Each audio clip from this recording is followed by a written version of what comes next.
Welcome to PEP, ready to learn. English is easy, let the conversation turn. It's the Productive English Podcast. Listen to us chat, learn fast.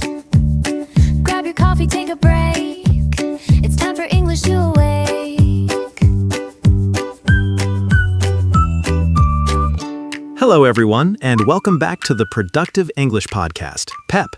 I'm Mark. And I'm Sarah. We are so happy to have you here for episode 28. Today, we're tackling a topic that is the very foundation of growth, the necessity of experience.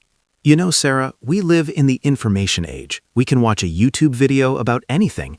We can read a book about how to climb Everest or how to start a business. But there is a huge trap here, isn't there? Oh, definitely. It's the illusion of knowledge. We think because we watched a 10-minute video, we actually know how to do it.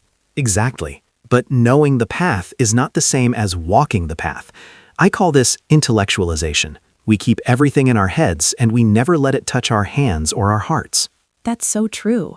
I remember when I wanted to learn how to garden. I read 5 books on soils, seeds, and sunlight. I felt like an expert. But then I actually went outside and tried to plant a tomato. And let me guess, it didn't go like the book said. Not at all. The bugs were different, the weather was unpredictable, and I realized I had zero feeling for the plants. I had the theory, but I lacked the physicality and the nuance that only comes from getting your hands dirty. That's the core of it. Experience gives you tacit knowledge. It's the kind of knowledge you can't put into words. Like riding a bike. You can't explain the balance, you just feel it. Precisely. And I think we avoid experience because we are terrified of friction. Reading a book is safe. There's no risk of failure. But real experience is messy. You might look stupid. You might fail. But failure is actually the best teacher. I remember my first time traveling alone in a country where I didn't speak the language. I had my translation app and my maps. I thought I was prepared. What happened? My phone died. Total darkness. I was in a small town in Italy, and I had to find my hotel. Suddenly, all those hours of studying Italian on an app felt useless. I had to actually interact. I had to use gestures, facial expressions, and broken words. That sounds stressful, but I bet you learned more in that 1 hour than in a month of app study. 100%. That 1 hour gave me resilience. It forced me to be authentic and vulnerable. I realized that communication isn't about perfect grammar. It's about human connection. That's an insight I never would have gained from a screen. This is so relevant for our English learners.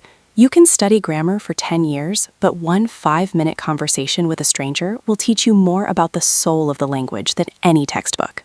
It's about immersion. You have to jump into the deep end of the pool. Yes, you'll splash around and look awkward at first, but that's how you learn to swim. And experience builds intuition. The more you do, the more your brain recognizes patterns. You start to make better decisions faster because you have a library of real-world results to look back on. So how do we encourage our listeners to seek more experience? Life is busy. It's easier to stay in our comfort zone. I think we need to shift our perspective. Stop seeing mistakes as failures and start seeing them as data points. Every bad experience is just a lesson in what not to do next time. I love that. Collecting data. It makes it sound scientific and less personal. It lowers the friction of starting something new. Exactly. So to our YouTube community, what is something you've been studying but haven't actually tried yet? Yeah. Is it starting a podcast? Is it speaking English at a local meetup? Is it traveling somewhere new? Tell us in the comments. What is one tiny real-world experience you are going to seek out this week? No more someday. Someday is a desert that leads to nowhere. Today is where the action is. Use the word momentum or embodiment in your comment. Let's show the world that we are doers, not just thinkers. I'm feeling inspired now. I think I'm going to go try that difficult recipe I've been watching videos of for months. Good luck, Mark. Just remember, if it tastes bad, it's just data. Exactly. Thank you for the push, Sarah. And thank you all for listening. Stay productive, stay intentional, and go get some dirt under your fingernails. We'll see you in the next episode. Bye, everyone. Bye. The Bye. lesson is done, the talking